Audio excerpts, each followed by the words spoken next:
Olá, meus amados irmãos, a paz do Senhor Jesus. Estamos aqui uma vez mais, para a nossa segunda aula, da última matéria aí do módulo 2, que é o módulo sobre teologia. E na primeira aula, tá? Caso você não assistiu, você volta lá, pausa esse vídeo, volta lá na primeira aula e assista, que é muito importante que nós demos ali definições do termo teologia e alguns outros termos, que estão relacionados também com teologia, como no caso de religião, Falamos também sobre os ramos da teologia, os principais ramos da teologia: teologia bíblica, teologia sistemática, teologia exegética, teologia histórica dogmática e a teologia prática. E aí, meus irmãos, nós começamos a trabalhar com o que nós chamamos de teologia contemporânea, um pouco da história, A teologia contemporânea hoje é o que se é ensinado, no academicismo teológico.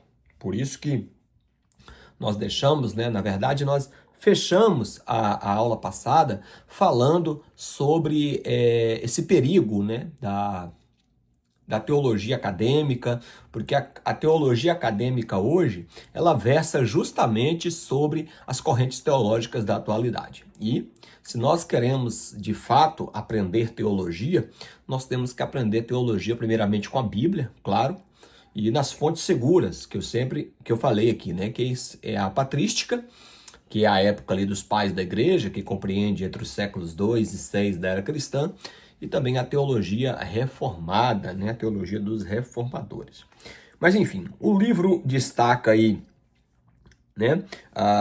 12 vertentes da teologia contemporânea, está aí entre as páginas 182 e 183, que é o liberalismo teológico, o neoliberalismo teológico, a teologia do mito, a teologia da esperança, a teologia evolucionista, a teologia do evangelho social, teologia do evangelho sem religião, teologia da crise, teologia da morte de Deus, teologia radical, teologia da libertação e teologia ecumenista, Nós começamos a falar sobre o liberalismo teológico, que ficou definido 3 pautas lá em 1843, onde teve ali a criação da Aliança Mundial Evangélica, e ficou definido ali 3 pontos, que está entre as letras A, B e C, na página 183, foi tema da aula passada, e falamos também um pouquinho sobre o liberalismo teológico. Indo aqui, irmãos, rapidamente, para a página de número 184, falando sobre outros ramos dessa fatídica, dessa perniciosa teologia contemporânea. A outra vertente dessa teologia é a teologia do mito, que está aqui na página 184. Tá? Então, em 1941, foi considerada ali, foi intitulada ali a teologia do mito, por um camarada chamado Bultmann, Rudolf Bultmann, que ele acreditava, segundo ele, que os milagres ali, do Novo Testamento, os atos prodigiosos, tanto no ministério terreno de Jesus, como também na era dos apóstolos, principalmente ali registrado no livro de Atos dos Apóstolos, eram mitos. Então isso chega a ser absurdo, irmão? Mas é o que eu estou te dizendo. É o que é ensinado hoje dentro da teologia acadêmica, Teologia acadêmica hoje, o que se ensina é isso. Aí vem a teologia da esperança, ou seja, que você não deve esperar nada, absolutamente nada nessa vida, e que a esperança em Deus só se restringe, só se resume ao futuro. Irmão, nós sabemos que não é bem assim, Quando Jesus disse que nós teríamos vida e vida com abundância, essa vida também, no que tange aqui, meus irmãos? Deus não nos desampara. A teologia da esperança é como se Deus desamparasse o homem ao léu e não fizesse caso dele durante a sua vida aqui na terra. E não é assim, meus irmãos. A Bíblia deixa claro que o Senhor está conosco, que o Senhor nos sustenta, que o Senhor nos instrui, que o Senhor nos guia. Então, essa teologia também aqui, ela é desfalcada de embasamento bíblico, tá? Aí vem a teologia evolucionista, que é uma, na página 184, que é uma forma de tentar conciliar o darwinismo e o criacionismo, e não dá certo, tá, irmãos? Porque, como nós vimos lá no módulo de antropologia, depois vocês dão uma lida lá, tá? Logo no que foi a primeira matéria do módulo 2, a gente fala que o evolucionismo é uma teoria, inclusive uma teoria que é refutada pelos próprios cientistas, não é aceita até mesmo pelos próprios cientistas. Então, nós não aceitamos, né, a teoria evolucionista, sendo que a nossa crença, a nossa fé é no criacionismo, e o criacionismo, né, que nós cremos que Deus é o criador de todas as coisas, inclusive, claro, do ser humano, não é completamente contrária à teologia evolucionista, tá? Veja que uma das vertentes deles aí é que eles acreditem, né? Eles admitem que a evolução darwiniana, mas dizendo que até que tem embasamento bíblico. Então, a teologia do evangelho social, irmãos, ela já é o contrário da teologia da esperança. Ao passo que a teologia da esperança, ela foca somente na era vindoura, a teologia do evangelho social só foca no aqui e agora, né? Foca nas injustiças sociais, que o reino de Deus não é um reino espiritual, e sim um reino do mundo, um reino de justiça social, política, né? Enfim, é mais uma falácia aí, tá? A teologia do evangelho sem religião, tá? Foi proposta ali por um teólogo, né, chamado Dietrich Bonhoeffer, um alemão, né? Inclusive esse camarada ele tem uma história meio estranha, que ele, na época, lá veja que ele morreu em 1945, né, no ápice ali da Segunda Guerra Mundial. Ele fez uma revolta, né, contra Hitler, né, e acabou morrendo por isso, né? A Bíblia não manda, irmãos, por mais perverso que possa ser um governante, como era no caso de Hitler, né, que foi um genocida, um antissemita nato, responsável pela morte de mais de 6 milhões de judeus, mas mesmo assim ele levantou uma conspiração lá e acabou sendo morto por isso. E ele pregava isso aí, tá? Que a autonomia do homem, a secularização do mundo, a divindade está marginalizada pela ciência e o homem simplesmente não pode mais ser religioso. Né, irmão? Nós aprendemos lá nas primeiras páginas, né? Se você quiser voltar lá para você ver, o significado de religião está lá na página 180. Depois você dá uma conferida lá e tira suas conclusões. Mas é mais uma falácia aí, infelizmente, de um teólogo, né? O Dietrich Bonhoeffer. Aí vem a teologia da crise, né? Que tem ali como fundador o filósofo Jean-Paul Sartre, né? Que nasceu em 1905. Sartre ele era anti-ontológico, fazendo uma crítica aos sistemas religiosos, tá, irmãos? Embora os seus sistemas teológicos, sua doutrina é basicamente materialista e pessimista e discorre sobre 3 pontos de vista, tá? O principal ponto de vista aqui, meus irmãos, é a questão da política esquerdista. Um cristão, irmãos, ele não pode jamais apoiar uma pauta de esquerda, porque a pauta de esquerda ela é completamente contrária aos valores, à ética e à moral cristã, tá?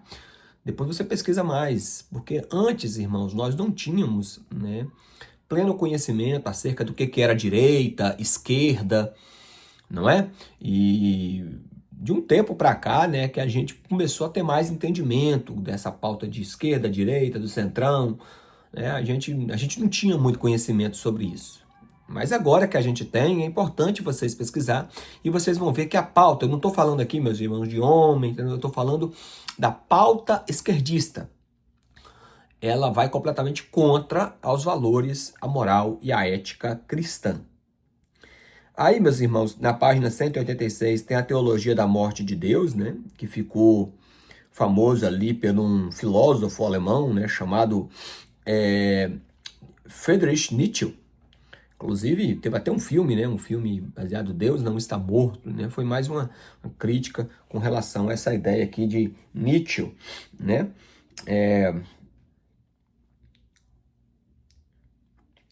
Enfim, queridos, é como se extinguisse Deus da nossa vida e praticamente mitologiar, tornasse Deus um mito, tá? Uma coisa folclórica, algo folclórico, algo, né, uma falácia desse tipo aí, tá? Então a proposta dessa teologia aqui da morte de Deus é justamente essa aí. Aí vem a teologia radical, tá? Que teve ali como vários, né, filósofos. Nietzsche, mais uma vez, está envolvido aqui, né? Também o Hegel, né? O outro alemão, né? Um nome muito comum alemão, né? O Friedrich, que deve ser o nosso Frederico, né? Friedrich Nietzsche e Friedrich Hegel, né? É uma continuação das teorias europeias, tá? Enfim, dizendo, irmãos, que o cristianismo já não era tão relevante na concepção deles, né? De Nietzsche ou de Hegel, que o cristianismo já não era tão mais importante. É tanto, meus irmãos, que o leste europeu, se você olhar no mapa, é os países que compreendem ali a Alemanha, né? E a Suíça, a Áustria, países muito ricos, né? Economicamente. Porém, eles se declararam pós-cristão. O pós-cristianismo é como se eles disseram o seguinte: eu não preciso de Deus para viver. A minha economia, a minha ciência, a minha tecnologia, a minha sabedoria é suficiente e eu não preciso de Deus. É o argumento dos que se declaram pós-cristãos. Terrível, né, irmãos? Aí, prosseguindo aqui, meus irmãos, na página 187, tem aí a teologia da libertação, tá? Teve aí por fundador um teólogo, né, peruano chamado Gustavo Gutierrez, tá? E essa teologia da libertação aqui, meus irmãos, ela tinha três principais vertentes aqui, ó, nas letras A e B, C. A ideologia socialista, libertar a sociedade do capitalismo, tá, irmãos? O socialismo é mais uma forma também de oprimir, né? Veja que os países opressores, a maioria deles tem um sistema socialista, né, como é o caso de Cuba, como é o caso de Coreia do Norte, né, ideologia progressista, né, e também a ideologia marxista, que tem como foco negar a Deus e elevar a sociedade à liberdade. Então essa libertação aqui não é a libertação que Cristo proporciona, a libertação da morte, do poder do pecado. Não, essa libertação aqui seria por um outro ângulo, né, mais numa questão social e política do que propriamente espiritual. E por último aí, né, na página 187, lá no finalzinho, tem aí a teologia ecumenista, tá, irmãos? Que eu sempre falo que a teologia ecumenista é um protótipo, tá, do que o falso profeta vai tentar fazer na era escatológica, né, de tentar converger todas as religiões numa só. A Globo, por exemplo, em 2011, salvo engano, 2010, 2011, ela lançou uma série chamada Sagrado, onde toda semana ia um líder espiritual discursar, né? Numa semana ia um guru, na outra semana ia um padre, na outra semana ia um pai de santo, na outra semana ia um pastor. E o argumento deles era um argumento extremamente ecumenista, dizendo que o que importava para o ser humano de fato era ele ter uma religião, né? Considerando assim, para eles, né, que todos os caminhos levam a Deus, e a gente sabe que não é, né, exatamente assim. Tá, irmãos? Queridos, agora nós vamos aqui falar, na página 188, sobre Deus à luz das Escrituras Sagradas, tá, irmãos? E aqui eu deixo sempre aquele legado, né, os irmãos já sabem disso, mas nunca é demais ressaltar. A fonte mais segura e a mais clara, a mais óbvia e a mais verdadeira para nós examinarmos acerca da pessoa de Deus, das obras de Deus, no que se refere a Deus, o nosso Senhor, é a Bíblia Sagrada, irmãos. Então tenha a Bíblia Sagrada sempre como a sua fonte primária de consulta, de leitura, de reflexão e de ensino sobre a pessoa e as obras de Deus, tá, irmãos? Então ele fala aqui, ó, que a teologia sobre a qual versa o nosso didático, né, direção de aprendizagem, no sentido etimológico, o assunto acerca de Deus, cujo assunto mais elevado que é capaz de ocupar a mente humana. Então nós devemos nos ocupar, né, entre na leitura, meditação, análise das Sagradas Escrituras. Tá? Ele fala aí, meus irmãos, a comparação entre Bíblia e ciência. E ele fala uma coisa interessante, que a Bíblia é para o teólogo o que a natureza é para o cientista.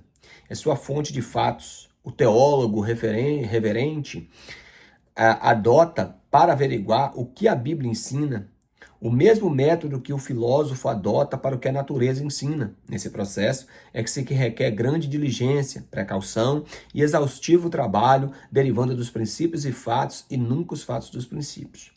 Ou seja, irmãos, o que ele quer dizer aqui, meus irmãos? Que o estudo da Bíblia também pode ser considerado como ciência. Porque se a gente não tomar cuidado, irmãos, no meio científico existe a boa ciência e também existe a falsa ciência. Paulo fala sobre isso em 1 Timóteo capítulo 6, versículo 20, quando ele fala para Timóteo, um dos conselhos que ele dá para Timóteo era de ter horror da falsamente chamada ciência, a qual muitos professando desviam-se da fé. Tá, irmãos? Então, infelizmente, a quantidade de jovens, filhos até mesmo de pais cristãos, que quando chegam na idade acadêmica, que vão para as universidades, infelizmente acabam sucumbindo à sua fé, desacreditando, irmãos, até mesmo em coisas que ele outrora cria, era justamente por isso, porque nós precisamos de um bom fundamento, nós precisamos estar arraigados e fundamentados. E o conselho aqui que ele dá nesse parágrafo aqui que eu acabei de ler para os irmãos, é que a pessoa que ela está se formando, e vocês estão aí no primeiro estágio, vamos dizer assim, né? Estamos aqui concluindo o segundo módulo, né, do curso básico. Vocês estão aí, né, como é que eu posso dizer? No primeiro estágio, para se formarem teólogos mesmo. E um teólogo, ele tem que ter total dedicação às Sagradas Escrituras, que é a fonte primária do conhecimento acerca de Deus. Tá, irmãos?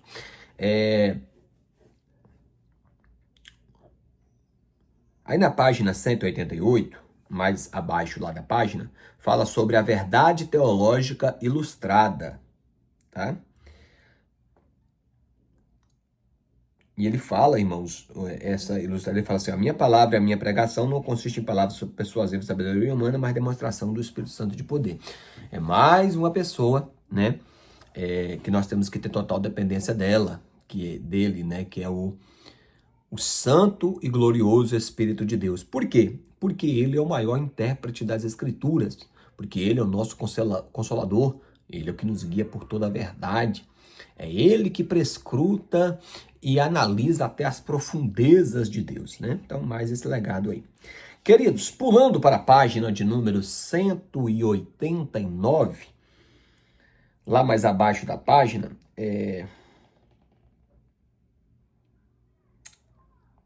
tem aí um teólogo e o seu pensamento sobre Deus.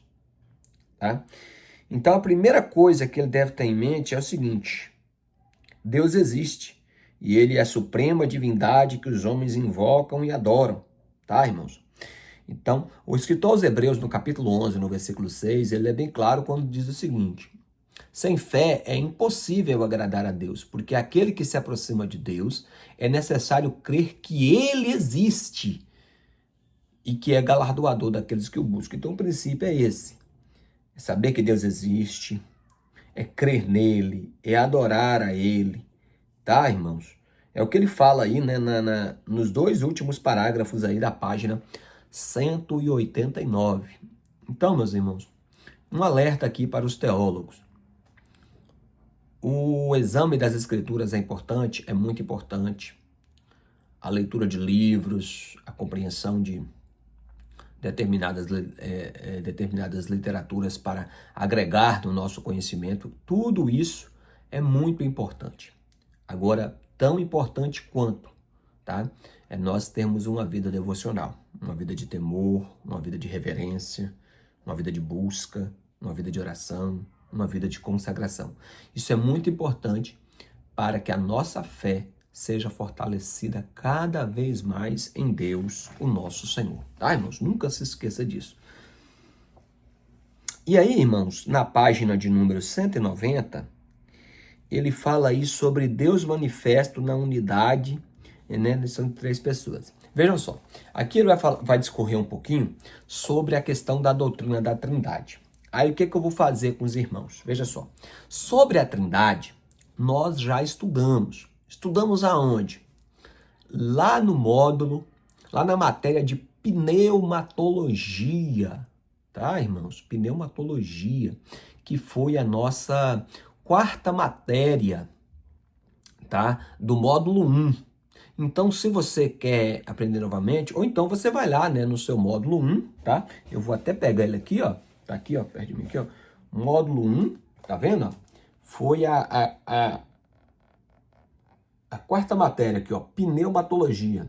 Aí você vai lá, né, se você quiser conferir lá, pneumatologia, começa lá a partir da página de número, quer ver?